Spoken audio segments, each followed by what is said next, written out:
Cool. Yeah, that's working out great. Yeah, cool. Hey everybody, this is that German guy Josh Runquist, and I'm here with Ryan from Miss Maya, who's going to be headlining here tonight at Station 4 in St. Paul, Minnesota. How's it going? It's going good, dude. How about you? I'm doing great. It's my first time seeing you guys, so I'm really looking forward to tonight's show. Yeah, man. We don't come here very often.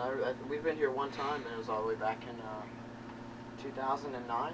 So yeah, that sounds about right. Pretty good. Yeah. We played a few other small places here, but we haven't played this venue in a long time, so pretty cool. Yeah, when I was coming here tonight, there was a giant line, so I'm glad to see that for you guys. Yeah, man, I'm stoked. This should be a good one. Oh, absolutely. So how's the tour been so far? It's been pretty cool. We're hitting the cold stretch now, so getting used to that, but it's been a good tour. All the bands are pretty awesome. Lots of good dudes. Had some bad luck with Glass Cloud. Those dudes had a pretty bad van and trailer wreck on their way to a show a few weeks ago, or about a week ago now. They're just now getting back on the tour now, so other than that, the tour's had pretty good luck. Everybody's been safe, good shows, all that good stuff. Oh, very cool. Yeah, I'm glad to see the Glass Cloud's back on there. I was really hoping to see him tonight. I'm glad to hear they're back on. Glad to see him back on the tour. They're good dudes. Yeah, very much so. So how did this tour come together? It started out, we just had the idea to do a headliner, obviously, for the fall. And then we were throwing around the idea of doing like a co-headliner with a few people maybe, or deciding whether or not we wanted to go out on our own. And then we had the opportunity to partner with AP for the AP tour, and then just work together with AP on picking 4 up-and-coming bands that we felt were good support bands to go underneath of us to make a nice, solid metal tour. And AP was behind the idea of keeping it a super metal tour this year, so we just went ahead and just picked 4 of our friends and went on tour. Oh, very cool. Yeah, it's a really diverse lineup too, which I really like. Yeah, we wanted it to be a heavy tour, obviously, a metal tour, but we didn't want to pick, you know, four metal bands that necessarily came out of the exact same spot. So, you know, we picked up our friends in Ghost Inside, who pick up a lot more of the hardcore demographic, and then we've got our buddies in Like Moths who pick up a bunch of the newer demographic of kids that, you know, we haven't picked up the last couple of years. And then you've got our buddies in Amity Affliction from Australia, and then Glass Cloud, who is their own universe of music. They're completely different from everybody, so it's a pretty cool tour. Oh, very much so. And how's the crowd reception been so far? It's been good. We're playing a lot of new songs on this one, which is it's the ultimate test to see how fans are taking the new songs, and it's a majority of the songs have been new, and they've all been taken really well. Everybody seems to like them. They're louder than a lot of the old songs, which has been cool. And the coolest thing is the support bands on the tour all have huge reactions every day too. The crowd isn't just stoked about us; they're coming and they're stoked to see all the bands. Oh, that's very cool. Because it always sucks playing those kind of shows where it's like you pick out your favorite bands to tour with, and you only come out to see you and not support your friends as well. Yeah, that's just part of the game, you know. It's hard enough to predict, you know, how many kids are gonna come see your band, let alone how many kids are gonna come see your band, and then also like all of your friends' bands as well. It's always a big deal at the beginning of tour, trying to figure out what bands are gonna mesh together for a good tour. Oh, very cool. Now, when you say new songs, is it for the next upcoming album or from the latest album? Latest album. Latest. That's Without Heart. Cool. But Without Heart coming out over the summer, Warped Tour was a pretty short set. And then after that, we did a South American run and had a relatively short set there as well. So this one being a full hour, we got to put a whole bunch of new songs in there. Oh, Keep the old ones in there too for the old fans, but we had enough extra time to take and stick some new songs in there too. Yeah. Oh, very cool. And what I like about you guys is it seems like a really good natural progression for you guys. Like on the latest album, it's like very heavy and very diverse and stuff. I like it.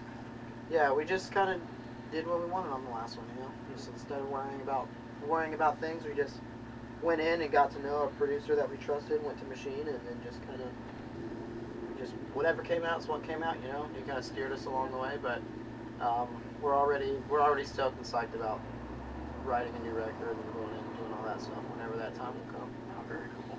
Has anything been written for that so far? No, we haven't even started yet. We have time off though, January, February, and It'll be the first big chunk of time off we've had in a while. We're gonna head to each other's houses and maybe head to a studio, try to get some stuff written out and get the ball rolling. We'll see what we can do. It's gonna. I think it'll be a bit before we get in the studio, but I think we're gonna take as much time as we can writing this and get started early. We're only, I think, 6 months into At Heart right now. We're already thinking about writing new records. So.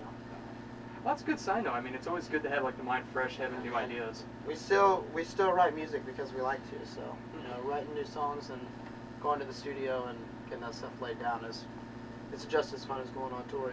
We're as psyched about doing that as we are going on tour. So. Oh, very much so. So what bands would you like to tour with in the future that you've currently not been able to? Lamb of God, In Flames. Funny enough, that's a tour going on right now. Yeah, it was just here last Saturday. Yeah. All That Remains would be cool. Big fan of them. As Lay Dying would be a sick one.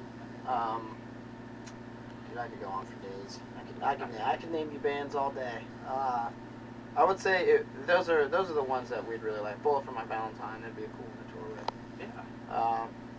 We're gunning for anybody who we could support out there. That's awesome, man. There are so many great metal bands that we listen to that are still around, kicking ass all over the world that we'd love to have a chance to go out and tour with. So, endless opportunities. Yeah.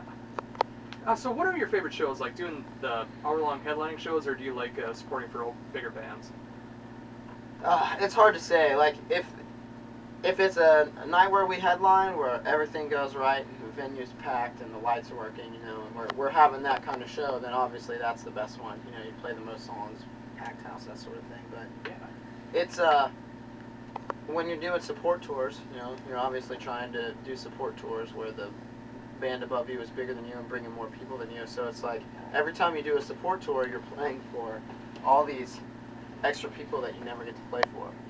Whereas, we could play St. Paul, we might bring 1,000 people or whatever tonight. We could come on the right support tour here and we might play for like 2,500 people. We'll have like 30 minutes to play and we won't have lights or anything, but we got to play for like double the amount of people. It's hard to choose which one I would say is my favorite. I would just say I hope to perform both of them without screwing anything up. That's usually the goal. Just regardless of where we're playing or who we're playing with, just make sure we play the best that we can for the people that are there. Oh, very cool. That's the best way to go about it as well. And we get pissed when we mess up. We are not a happy band when we play badly, so pretty critical on ourselves. Well, that's true of any band, though. Yeah, I feel like fans deserve that. If you're going out there and spending your money on records and T-shirts and tickets to shows, and you're going out there and pushing kids around, moshing, having a good time, being smashed up there during a concert, you deserve to have that band that you're stoked about seeing perform everything correctly. Up there playing their instruments correctly, singing all that good stuff. I mean, that's what I wanted when I was paying to go to shows. Yeah, exactly. I pay to go see Every Time I Die or something to go like, it's gonna be sweet. I'm gonna kick ass and I'm gonna be stoked when I leave. And Black Dahlia Murder was always like that for me when I would go see them when I was younger. That's the goal, is just to be a super tight, badass live metal band. Oh, very much so. Good fun experience and a good tight band. Doesn't get much better than that. Concert experience is all about. Exactly. So besides writing the album for next year, do you have any other plans for 2013? Yeah, go on tour like always. I think we're gonna try to expand our world presence. There are so many fans all over the world who we don't get the opportunity to play for. Mostly because it takes so much money to fly somewhere, play a show, fly back, get gear there, all that sort of thing. But I think one of the big things we want to try to do this year is get to leave America and get a chance to play for more people all over the world. We've got an Australian tour coming up, doing Soundwave. We've got we've got our first date in the Philippines. I think we're trying to go to China, trying to go to Japan, Indonesia, all that stuff. Trying to just basically get to all those places we haven't had the opportunity to go, or that we've only been to one time. Oh yeah. And get over there and play shows for all those people. Yeah, it's gotta be a fun experience though, like traveling over to Asia and Europe and stuff like that. Yeah, man, it rules. We haven't had a chance to go to Asia yet. We've had bad luck both times, but we're gonna get there eventually. But we've done the Europe UK style tour probably 4 or 5 times already. One time to Australia, South America. I mean, every time you go somewhere new, it's crazy.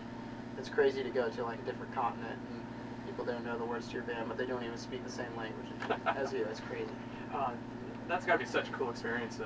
Yeah, it's the part of it's the one part of being in this band that I don't think any of us ever thought was going to happen. Everybody's kind of expected the band to be like a, you know, an American thing, play a few tours, write a record, you know, hopefully play some good shows along the way, and then now it's turned into like, we're going to go to Europe, and we're going to do a headlining tour, and there are going to be 3 other bands with you, and there are going to be lots of people, and they're going to want you to perform perfect, and, you know, it's like a whole different level of pressure but fun at the same time than we ever thought we would get to. Very cool. So just to wrap things up, is there anything else that you'd like to mention that I haven't brought up yet? No, I think we're pretty on it. At Heart's an awesome album. If you don't have it, you should buy it. Yes, you should. If you already have it, you should buy another one. Give it to a friend. Yeah, come to a show. 5 copies. 5 copies. 5 copies. I have 5 copies. Buy 5 copies and keep one for yourself and give 4 to friends, and then they will do the same. Christmas is coming up. Yeah, Christmas is coming up. It's a perfect stocking stuffer. Spread the headbangs. Miss May I at Heart. Most headbanging album of 2012. There we go. So once again, this has been Ryan from Miss May I, and this is that drummer guy, Josh Runquist. Thank you.